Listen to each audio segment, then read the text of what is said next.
Foi assim que eu surgi na internet. Você acredita nisso? Caramba. E com Cebolinha também. Com Cebolinha também. O Foi essa Cebolinha junção. realmente é muito parecido, né? É. E daí você surgiu, você foi no ramo dos podcasts ali. Isso, e era no Flow. Foi no conglomerado do Flow ali, Aí quando né? eu saí de lá, no dia do Master Podcast, eu falei assim, quando o Flow precisar de uma convidada mulher, me chama. Ah, Que tava... você que fez você que construiu todas as suas oportunidades, né? Eu sempre cortei, assim, levantou a bola, eu corto, sabe?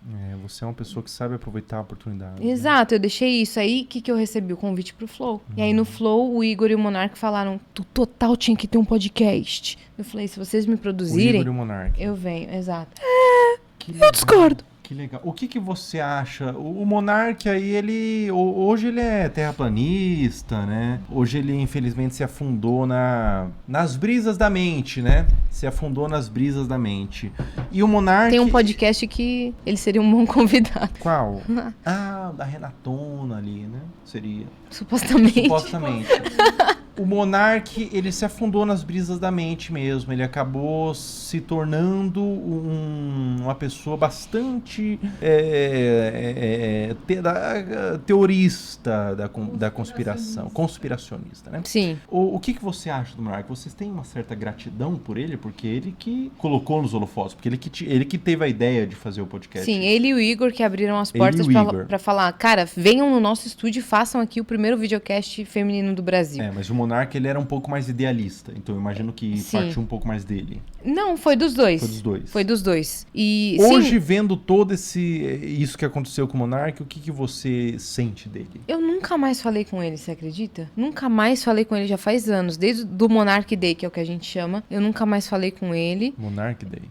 Que teve lá, foi em fevereiro de 2022 lá. A gente tava lá, né? A gente passou por tudo junto com o pessoal do Flow. Eu tenho uma enorme gratidão por ele, por tudo que ele fez, porque comigo ele sempre foi muito gente boa. Ele também é árabe, o Monark. E ele que reviu a nossa sociedade, porque a gente chegou lá contratada como apresentadoras, e quando tava funcionando muito e tava entrando uma grana de patrocinador, ele falou, cara, vocês não estão ganhando nada parecido com o que a gente tá ganhando com o Vênus. Vamos ser sócios e todos ganharem em partes iguais, em 4 partes. E aí ele que sugeriu esse lance da sociedade. Então eu tenho uma gratidão com essa ideia dele como um empresário ali. E ele sempre me tratou muito bem, sempre atendeu ali as demandas do Vênus, tudo certo. Mas eu nunca fui amiga dele de fato, assim, de proximidade. Então eu tenho uma gratidão, mas eu não sei o que aconteceu depois do Monark Day, nunca mais falei com ele. Você acha que foi justo o cancelamento dele?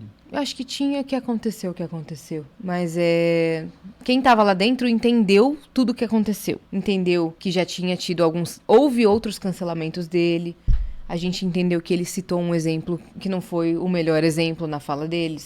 Ele fez uma fala que a gente não concorda. Só que o que eu vejo, que já se esperava que ele caísse. Estavam esperando dar o último empurrão, sabe? Então, qualquer tropeço dele foi... E não foi um pequeno tropeço, foi um grande tropeço. Não vou passar pano na fala dele. Só que as pessoas já estavam querendo empurrá-lo do precipício. Então, isso corroborou com a queda dele, entendeu? Mas eu não sei dizer se foi justo ou não. Eu acho que tinha que acontecer da forma que aconteceu. Tinha que acontecer.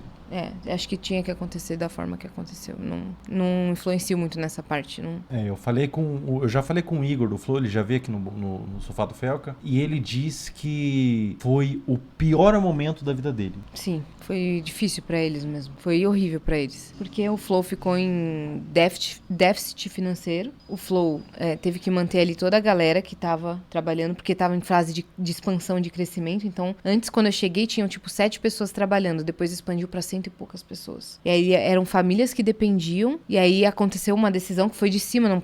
A gente não teve participação alguma na decisão da saída do Monark. Então, a gente não teve muito essa coisa de, quem vota pra saída do Monark? Não. Eles, a galera lá, a cúpula que decidiu, e ele saiu e vendeu a parte dele, saiu da sociedade. Mas foi muito difícil pra empresa porque a gente entrou em prejuízo de milhões. Todo mundo. De milhões de reais. Milhões. por mês. Ia passando cada mês e ia devendo mais milhões. De verdade, assim. Foi bem complicado. E cortaram a monetização do YouTube do canal do Flow. E os patrocinadores, sei lá, 90% saíram. Então foi muito complicado. Mas você ainda acha que tinha que acontecer? Teve que acontecer o que aconteceu, entendeu? Aconteceu da forma que aconteceu. Não tenho que falar que eu tinha que voltar no tempo e mudar, porque acho que nem o Igor, nem o Igor mudaria o que aconteceu.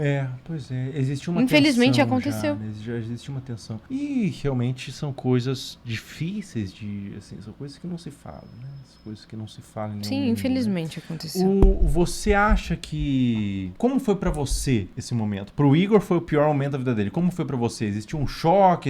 O que existiu pra você? A gente ficou muito chateada naquele período. Até teve... Nossa, que barulho... Tá me desconcentrando um pouco. Prossiga. Então, reverberou também um pouco com a gente, porque alguns convidados começaram a recusar ir no Vênus. E muitos convidados retiraram os episódios, né? E tudo mais, ou recusavam ir porque fazia parte do Flow. E ali a gente, por uma fase, também perdeu a monetização junto com o Flow. Então foi um período difícil. É mesmo? O Vênus também perdeu a monetização? Por uma fase, sim. A gente voltou antes que o Flow. O Flow perdeu por mais tempo, mas todo mundo ali da casa perdeu. É mesmo? Caramba, o YouTube passou a faca, hein? Sim, passou a tesoura. E então foi um período bem confuso, bem difícil e, claro, uma mudança extrema dentro da empresa. Do nada, o sócio criador estava saindo da empresa. Então a gente, claro que sentiu. E foi um dia que parecia... Eu nunca vi o Flow com uma vibe de velório tão grande. A gente tava lá no dia e entrava, sabe, advogado de terno, CEO, e subia, e descia gente chorando. E a ex-namorada do Monark, tipo, tava chorando, uma galera chorando, do tipo, que foi... Velório.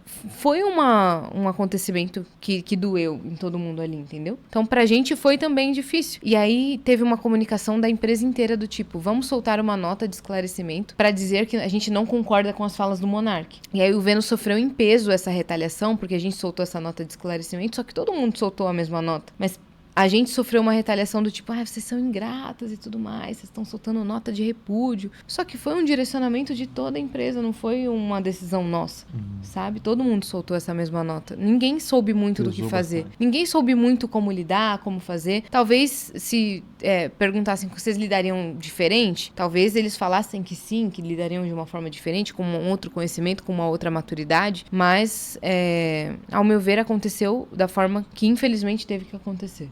Caramba, puxa vida. Uma fatalidade aí na história da produção de conteúdo do Brasil, na história de podcast do Brasil, foi uma fatalidade, porque o Flow era o maior podcast do Brasil, disparado, assim, maior do que o Podpah. Hoje o Podpah eu acho que é o maior, né? Acho que inscritos, Pode-se dizer que sim, né? O Podpah é o maior, acho depois que inscritos, entra o Flow, sim. Inteligência Limitada e tudo mais. Sim. Mas foi uma fatalidade mesmo, foi pro Jornal Nacional e tudo mais. Então, exato, foi uma... Pois foi um acontecimento que... aconteceu e afetou muita gente. Uhum. Muita gente foi afetada por isso. E a Yasmin também foi afetada, né? Sim. Uma das pessoas menos do que o Flow, por exemplo, óbvio, mas a gente também fazia parte ali da Hub de podcast.